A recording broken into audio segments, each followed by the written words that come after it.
Assalamualaikum warahmatullahi wabarakatuh. Assalamualaikum. Allahumma shalli Muhammad. Pak Ustadz Chan, di tengah masyarakat kita yang sepertinya muslim ini nggak nyaman gitu. Sebenarnya siapa yang disebut ulama sebenarnya dan ulil amri sebenarnya? Karena sekarang ini juga kelihatannya bahwa ada narasi yang gencar bahwa semua agama itu sama gitu. Kenapa? Semua agama itu sama. Siapa yang ngomong siapa? Ada? Itu ya banyak penguasa segala macam juga. Tapi itu sepertinya nggak ada respon dari para ulama. Kita juga pada punya majelis ulama gitu. Dan di antara penguasa juga ada juga mantan dari majelis ulama. Tapi kita lihat muslim ini sepertinya terzalimi gitu. Banyak yang terzalimi. Ustaz sendiri melihatnya seperti apa gitu? Assalamualaikum warahmatullahi wabarakatuh. Ya, Anda jawab dulu. Tenang. Definisi ulama. Kalangan fuqaha melihat yang disebut dengan ulama ataupun jamaah dari kalimat alim adalah orang-orang yang takut kepada Allah Subhanahu wa taala. Innama yakhshallaha min ibadihil. Nah, ini jangan mahamin hadis ini modalnya takut doang. Bagaimana bisa takut sama Allah kalau nggak punya ilmu? Kan dengan ilmu ini kita bisa mengetahui mana perintah Allah, mana larangan. Apa mungkin orang awam bisa takut sama Allah? Yang takut kepada Allah orang awam yang mau menuntut ilmu sampai kepada tingkatan dia terus belajar meluangkan waktu menjadi alim ulama. Loh Ustaz, yang punya ilmu aja belum tentu takut sama Allah. Yang punya ilmu aja belum tentu takut sama Allah. Bagaimana yang belum punya ilmu? Itu berpikirnya harus seperti itu. Ini fulan sudah haji Ustaz. Masya Allah, tiap tahun dia haji. Itu kalau hajinya pakai stempel di kening, udah berapa keningnya stempelan? Kok masih begitu? Yang sudah berangkat haji aja, karena belum mampu merealisasikan sifat-sifat haji, dia bawa keluar haji, masih seperti itu. Bagaimana yang sama sekali tidak taat sama Allah? Nah, yang kedua di kalangan ulama menjelaskan adalah orang-orang pengikut dari kalangan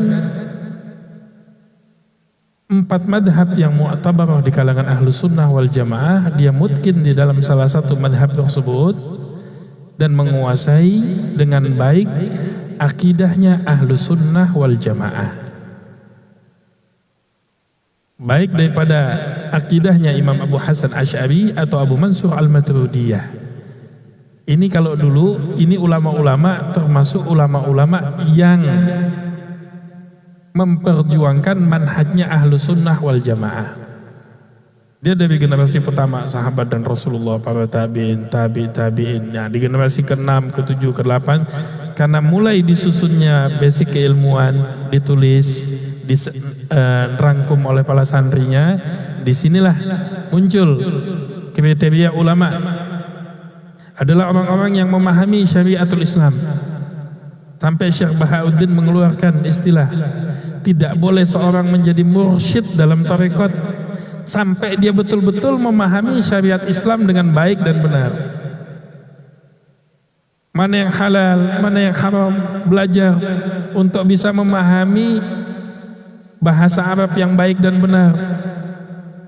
Sampai dijelaskan minimal kurang lebih sampai 25 ilmu pengetahuan dalam ilmu alat dia wajib kuasai. Nahunya, sorobnya, mantiknya, balaghahnya. Kalau di Quran tidak hanya dibaca ayatnya saja, tahu asbabun nuzulnya, tahu sebabnya, mana yang nasikh mansukhnya. 25 ilmu dengan meluangkan waktu duduk menuntut ilmu.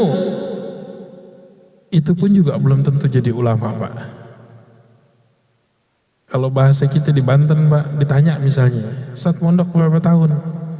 Alhamdulillah 8 tahun. Masih pakai sarung namanya. Oh 3 tahun baru belajar pakai sarung. Mondoknya berapa? 5 tahun. Kan nggak ada batasan.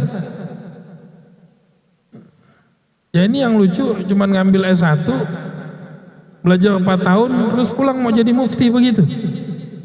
Oh jadi ulama, ini kan nama yang orang awam kasih, Pak. Saya bilang juga, ini kok nama pengumuman Kiai Haji Ibrahim Jalaluddin, aduh Masya Allah. Panggil Ustadz Ibrahim Chani aja udah cukup. Ustadz juga tinggi banget Pak. Kalau di Timur Tengah, gelar Ustadz itu setelah S3, terus bikin tesis lagi, dapat gelar Mbak Profesor. Nanti selepas itu bikin tulisan lagi, baru dikasih gelar Alif Ustadz. Coba di kita, mimpin Yasin, ceramah dikit, nah, pakai jas dikit, nah, panggil Kiai sudah. Karena udah kadung dipanggil Kiai, Ustadz yang lain-lain, kalau ada pertanyaan dia nggak paham, kalau nggak jawab dia bilang nggak tahu, malu. Waduh, ini amplop bisa berkurang nih kalau nggak jawab.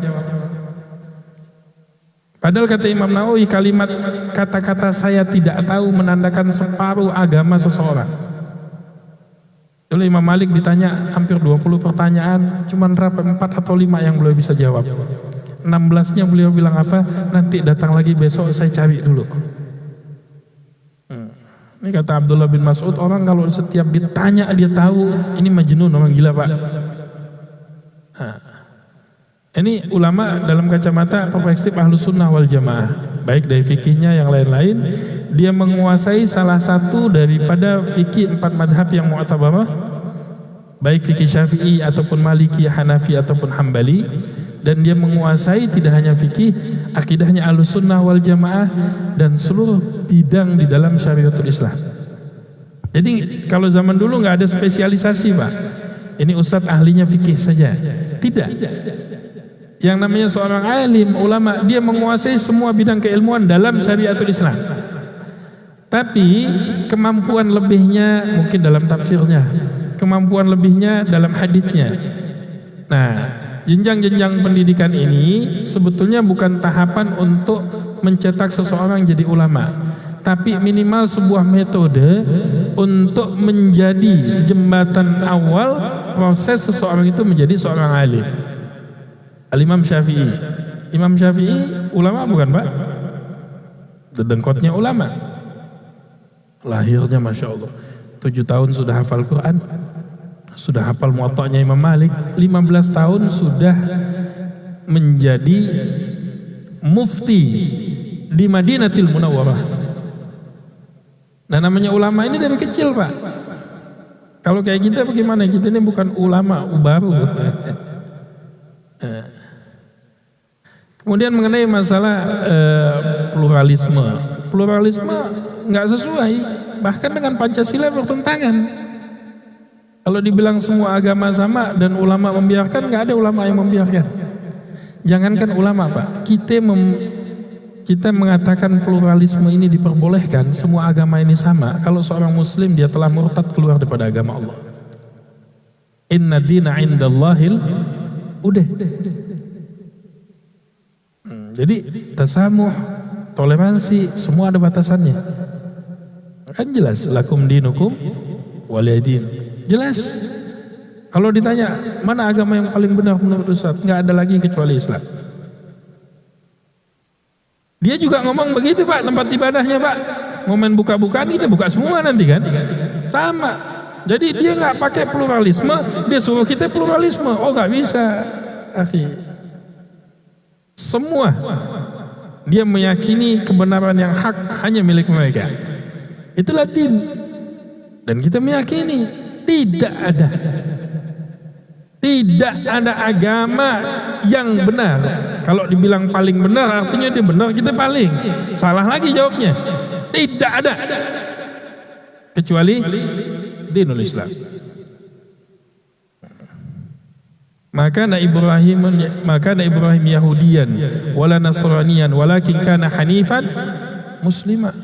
Ini kakeknya, buyutnya para nabi, tegas Allah jelaskan, dia bukan Yahudi, bukan Nasrani, walakin kana hanifan muslimah. Semuanya.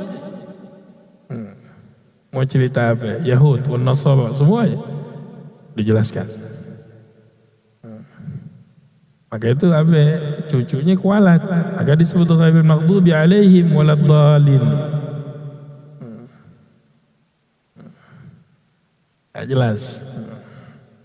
Jadi para alim ulama sepakat ini penyakit spilis, sekularisme, pluralisme, bukan plural ya, pluralisme, liberalisme. Ini jelas-jelas bertentangan dari semua sisi. baik dalam kacamata Negara Kesatuan Republik Indonesia, apalagi dalam kacamata yang jelas daripada Al-Quran dan As-Sunnah. Dan ini bertentangan dengan hajat hidup masyarakat pada umumnya.